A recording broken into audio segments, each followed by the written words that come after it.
Welcome back to the Real Men of Real Estate, hosted by me, your guest.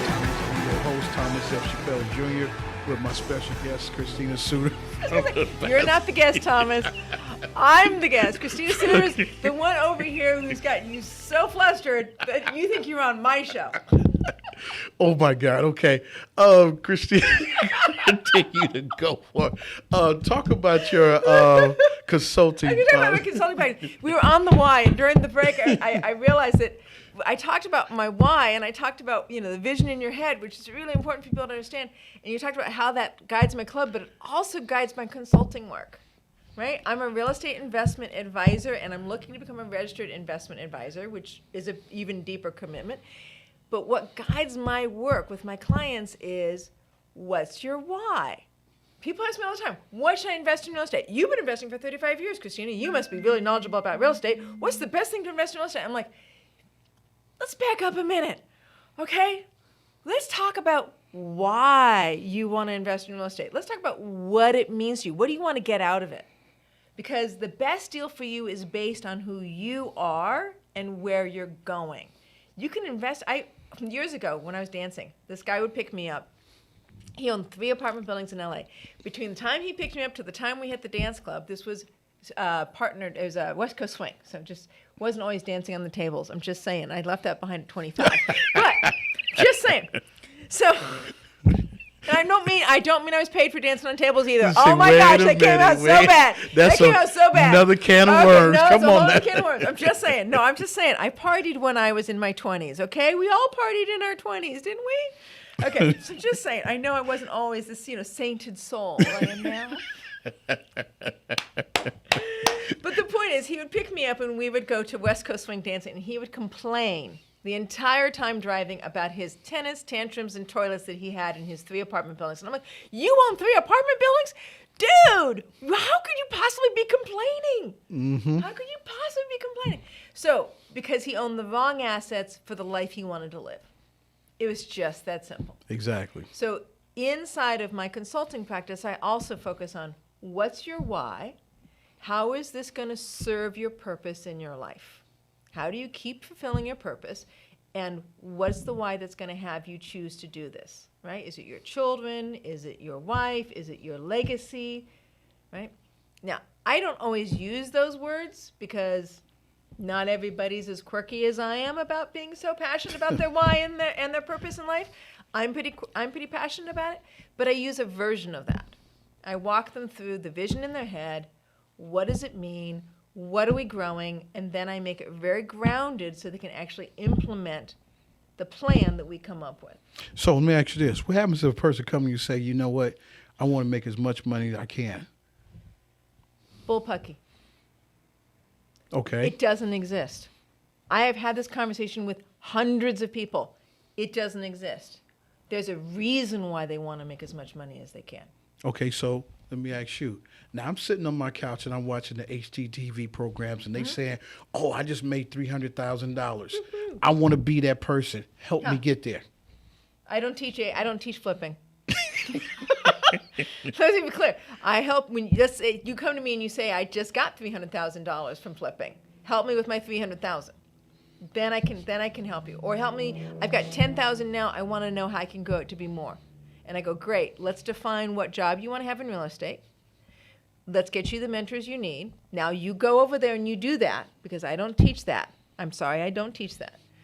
But when you're ready to switch and you're ready to take some of that assets and start developing a passive portfolio, or a portfolio that takes less of your time and gives you a check in the mail so you can cultivate who you want to be on your own time, that's the conversation I get to have. So I apologize for that. Because they can come to me and say, but, okay, so that was your point. So I hijacked your point, though. So they go to HGTV, they say $300,000, they want to do that. Exactly. I tell them they need, how much cash are you starting with? 0?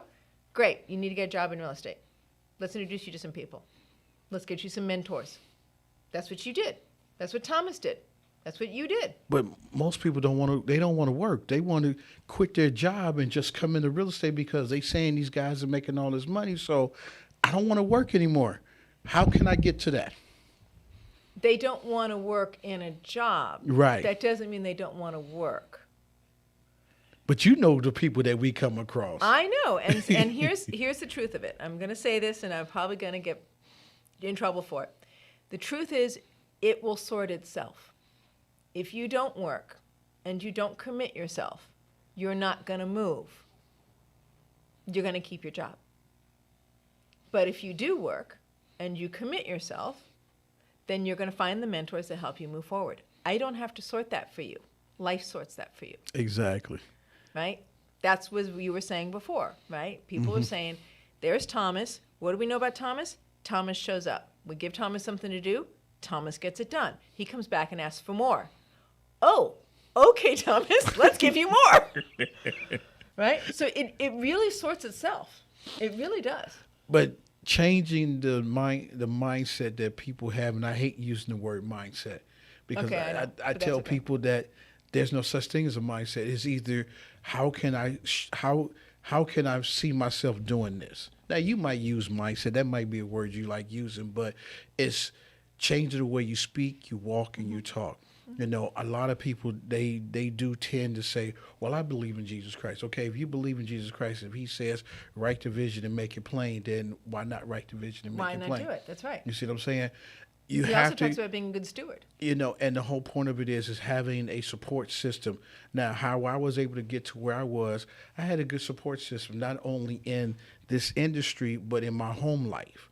You know what I'm saying? My son and my fiance sacrificed a lot for me to be able to get to where I'm at. You know, and there was times that it wasn't a good thing. It was, you know, sometimes it was challenging, but in the sacrifice, I was able to blossom.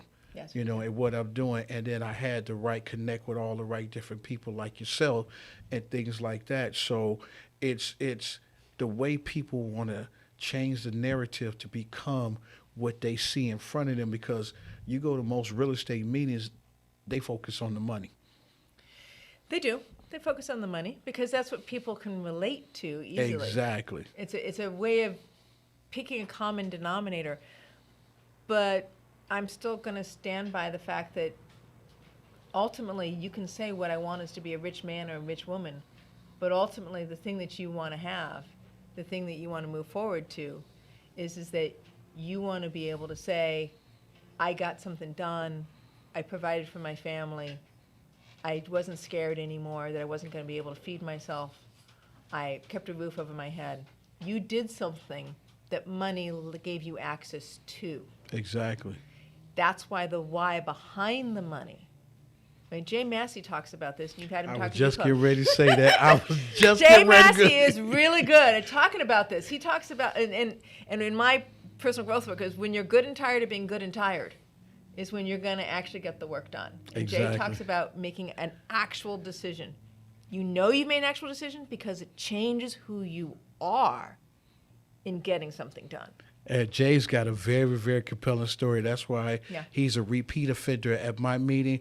We get ready to take our final break, and we're going to come back and wrap it up with our special guest. Nope, this is it. This is it. We're done. Are we done? We're done. Oh. This is it, Thomas. Okay.